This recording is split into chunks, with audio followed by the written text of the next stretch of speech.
ওই কি রে ভাইরা কোন জায়গা লই আইলেন? তুমি যাও ডুবাও। মাশাআল্লাহ, তুমি যাও ডুবাও। সুন্দর তো ভাই। ডুবাও মিয়া, তোমার জন্য আজকে এই অবস্থা মিয়া। আলহামদুলিল্লাহ, একবারে পাহাড়ের চূড়ায় উঠে গেছি। মাশাআল্লাহ, খুব সুন্দর লাগতেছে।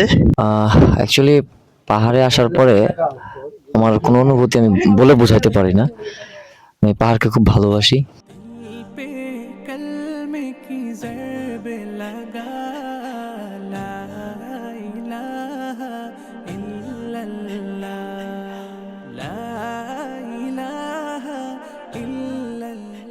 তো এখন আমরা যাব মেইন ড্রাইভে, আমাদের গন্তব্য ইনানি ব্রিজ। তো চলেন যাওয়া যাক।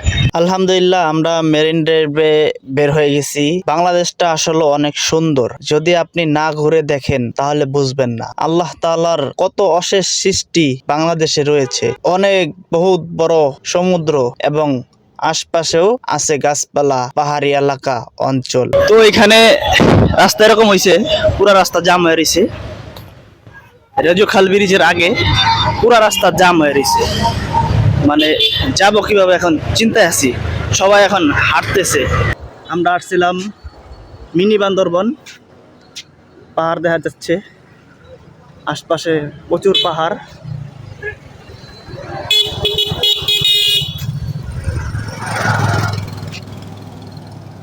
এক একটা পাহাড় বিশাল বড় বড় পাহাড়, যা দেখতে অসাধারণ অসাধারণ।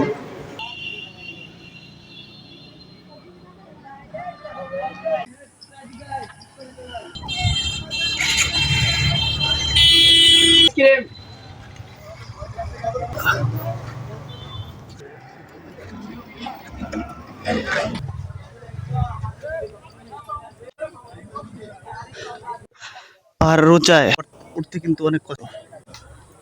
আল্লাহু আকবার। ওই কি রে ভাইরা কোন জায়গা লই আইলেন? তুমি যাও ডুবাও। মাশাআল্লাহ, তুমি যাও ডুবাও। সুন্দর তো ভাই। ডুবাও মিয়া, তোমার জন্য আজকে এই অবস্থা মিয়া। আমার লেগা লেট হয়ে গেছিল, যাওয়ার কথা ছিল পারটেক, কিন্তু এখন আসছি মিনি বান্দরবন। একবারে শেষ চূড়ায় উঠতেছি, দেখা যাক। আলহামদুলিল্লাহ, একবারে পাহাড়ের চূড়ায় উঠে গেছি। মাশাআল্লাহ, খুব সুন্দর লাগতেছে। ডান পাশে হলো গিয়া কক্সবাজার, আর বাম পাশে হলো মিনি বান্দরবন। অর্ক ভাই, একটু অনুভূতিটা বলেন।